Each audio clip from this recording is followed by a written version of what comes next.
Olá pessoal, tudo bem? David Morrell estava num dilema quando foi convidado para novelizar Rambo 2, A Missão. Que dilema foi esse? De que forma ele conseguiu resolver essa questão? Essa novelização é boa? Existem diferenças entre filme e livro ou é uma mera cópia do filme? E quem realmente imaginou essa história? A vendagem do livro foi boa? Além disso, eu gostaria muito que você curtisse, comentasse e, se possível, compartilhasse esse vídeo com seus amigos ou que apreciam esse tipo de literatura. Então deixe o seu like, inscreva-se, acione o sininho. Pode ser um gesto irrisório fazer tudo isso, mas para quem vos fala, isso é muito importante. E desde já, peço que veja o vídeo até o final. Vamos ao contexto. A última grande novelização lançada recentemente foi Era Uma Vez em Hollywood, em 2021, de Quentin Tarantino. Ele não apenas reconta a história, como ele expande fatos e origens dos personagens que aparecem no filme. Durante as décadas de 70 e 80, era muito comum esse tipo de novelização. Basicamente, é um roteiro expandido com o objetivo de se parecer com romance. Em uma época muito antes dos filmes estarem amplamente disponíveis em fitas de vídeo, os fãs de filmes como Star Wars e ET o Extraterrestre podiam assisti-lo apenas no cinema ou, se esperasse muito tempo, na TV. DVDs, canais de filmes a cabo e streaming na internet não existiam. Os estúdios decidiram que os fãs mais devotos teriam a experiência novamente das histórias na forma de livro. Mas se o filme fosse baseado apenas em um roteiro, um livro necessitava ser feito. Um escritor era chamado para novelizar a história, descrevendo o enredo enquanto deixava os leitores saberem o que ele estava pensando. Roteiro de cinema não tem descrições, na verdade é quase uma receita de bolo. Não tem sentimentos, é frio.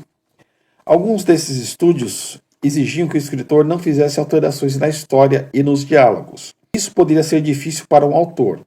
Quantas descrições e pensamentos era possível adicionar no enredo? Outros estúdios entendiam que o escritor necessitava de uma margem de liberdade e algumas novelizações interessantes surgiram. Exemplo, ET o Extraterrestre, de 1982, já mencionado, foi bem avaliado pelos jornalistas e vendeu nada mais, nada menos que 1 milhão de cópias. Love Story, uma história de amor, foi um best-seller em 1970 e foi vendido como um romance original, mas na verdade era um roteiro que depois foi novelizado para alavancar o filme, o que viria a se tornar um grande sucesso na época. Então esse era o grande objetivo das novelizações. Não foi James Cameron nem Sylvester Stallone, e sim Kevin Jarre. Ele criou a história. Stallone e Cameron roteirizaram o filme em cima da história dele. Claro, tanto James Cameron quanto Sylvester Stallone inseriram suas ideias.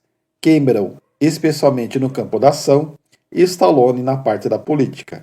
Mas afinal, quem é Kevin Jarre? Ele era filho adotivo do famoso compositor de cinema Maurice Jarre. Os filmes que Maurice Jarre fez música foram Lawrence da Arábia, Doutor Zhivago e Passagem para a Índia, só para citar alguns. Kevin Jarre também era meio-irmão do músico e tecladista francês Jean-Michel Jarre. Quem é dos anos 80 vai saber de quem eu estou falando. Vendeu muito disco por aqui e apareceu até na Globo. O que consistia a história de Rambo 2, A Missão? Após os eventos do filme de 1982, John Rambo está cumprindo pena em uma detenção federal. O coronel lhe oferece uma chance de redenção, uma missão secreta de reconhecimento no Vietnã para encontrar os prisioneiros de guerra americanos desaparecidos em ação. A missão era específica: fotografar campos de prisioneiros. Rambo aceita, com a recompensa de liberdade, caso a missão seja bem sucedida. Qual foi o dilema enfrentado por David Morrell ao escrever a novelização? No final do filme de 1982, Rambo é detido pela polícia, mas no final do livro ele morre. Como resolver essa situação na novelização? Ele ficou no dilema: como explicar isso para o seu leitor? E isso o ficou incomodando muito. Ele não queria dar uma falsa explicação de que, na verdade, Rambo não teria morrido no seu livro. Então ele recebeu o mais inusitado e simples dos conselhos. Abre aspas. Apenas reconheça a realidade. Coloque uma nota na frente e diga: no meu romance, First Blood, Rambo morre. Nos filmes, ele vive. Fecha aspas. Esse conselho inusitado e simples veio do amigo e escritor seu, Max Allan Collins. Resolvida essa questão, vamos à história do livro. A novelização é boa? Sim, ela é boa. E por quê? Como diz um roteiro de cinema, é um esqueleto de história, é desprovido de emoção. E é aí que está a diferença. Quem escreveu a novelização não foi um escritor qualquer, e sim David Morrell. Assim como ocorreu na novelização Era uma Vez de Hollywood, David Morrell expande a história dos personagens. Exemplo, sobre como John Rumble se tornou um soldado tão eficiente das forças especiais. Neste capítulo, ficamos sabendo como foi a sua formação. Descobrimos ainda como Rambo aprendeu a manejar o arco e a flecha, sua arma, tanto no filme quanto no livro. Detalhe, quem o ensinou foi um velho sábio da aldeia Navarro. Isso é muito legal. Explica também o funcionamento do arco e da flecha. Ficamos sabendo sobre sua juventude em Bowie, Arizona, onde namorou uma garota loira, onde teve um romance igual de um homem casado aos 21 anos. Onde fique-se sabendo que a agente Cobal tinha um filho de 12 anos, que morava nos Estados Unidos. Daí o motivo dela querer ir para a América. O pedido que ela faz a Rambo no filme. Sabe as cicatrizes que o Rambo tem no peito? Foi o sargento Tai que as fez. Descobrimos que o sargento já tinha uma rixa pessoal com Rambo, porque Rambo fugiu do campo vietnamita na época da guerra, e por causa disso ele foi rebaixado a soldado. As cenas de ação no filme e no livro são igualmente espetaculares, mas também são diferentes em muitos aspectos, já que David Morrell começou a escrever antes do filme ser realizado. Agora a parte mais importante. Quem gostou do livro da Pipoca e Nanquim, Rambo, First Blood, vai gostar desse também.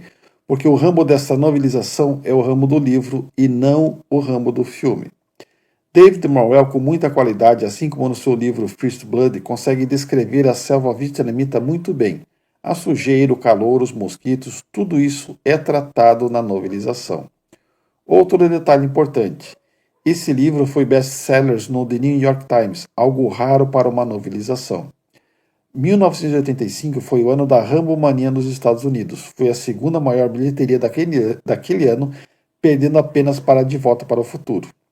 Dos 5 filmes, Rambo 2 até hoje é a maior bilheteria de todas. É o filme mais querido pela maioria dos fãs, assim como eu. E para mim é uma grande honra falar sobre esse livro. Seria oportuno que esse livro fosse lançado novamente no Brasil, ou pela Pipoca e Nanquim, ou por alguma outra editora.